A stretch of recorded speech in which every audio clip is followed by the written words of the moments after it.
Rytoj, vasario 16, pirmadienį, minėsime Lietuvos nepriklausomybės dieną, jau švęsime 97-asias nepriklausomybės metines ir 12 valandą šventos mišios čia bus aukojamos šioje gimnazijoje. Taigi tikrai kviečiame aktyviai ateiti, kad pavestume maldoje vieni kitus ir mūsų tėvynę Lietuvą.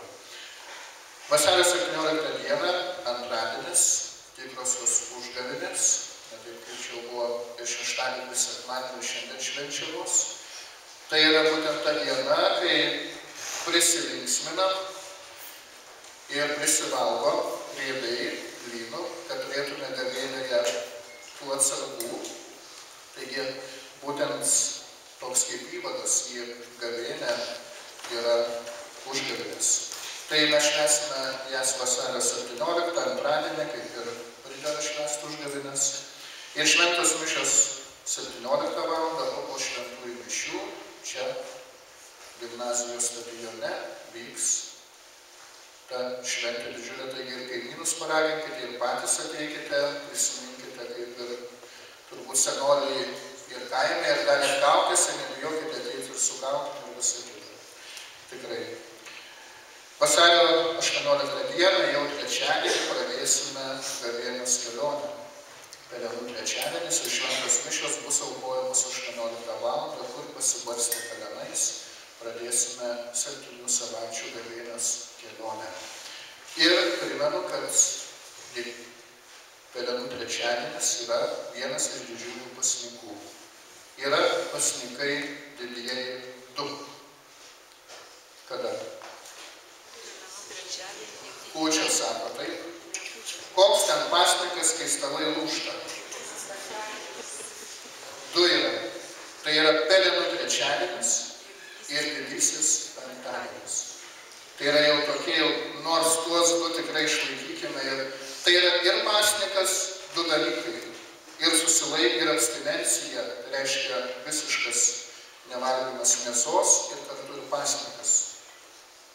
Tai būtent yra Pelenų trečiadienis ir didysis penktadienis. Taigi trečiadienį jau, bet turim atsargų, tiek blynų būsime prisivalgę, prisikirtę ir kas tas pasninkas, žinau, čia bus lengvas, manau.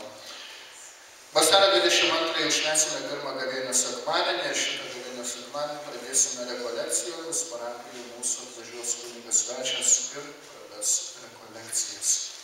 Išėjęs naujas krikščionių žurnalo Artuma numeris, ten matote su popiežiu Pranciškumi ir senoliu apie senatvę, taigi tikrai kviečiame jį įsigyti.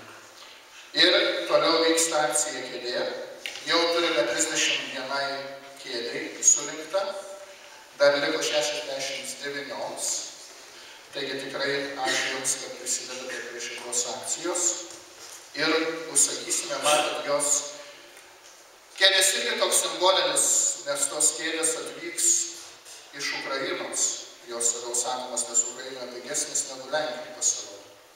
Tai va irgi toks iš to karšto taško, kur netaika, tai mes turėsime ukrainiečių pagamintas kėdės. Jos truputėlį brangesnės, bet dadėsim iš parapijos. Ir toliau renkamos aukos koplyčios įrengimo jau darbams, tai tinkavimui.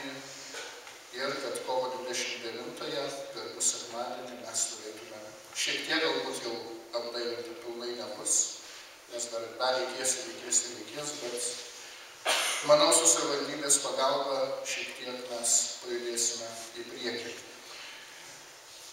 O dabar tęskime. Ir tiesa, 2 procentai pajamų mokesčio sumos yra lapai, taigi dar primenu, kad tai yra parama, kuri nieko nekainuoja.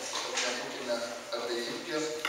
Tuos lapus paprašykime galbūt artimųjų, kurie dirba, kad užpildytų, ir tai bus suma skirta šildymo sistemai pirkti. O dabar tęskime šventų mišių auką ir mūsų jaunieji parapijiečiai, kurie ruošiasi sutvirtinimą atneša aukas.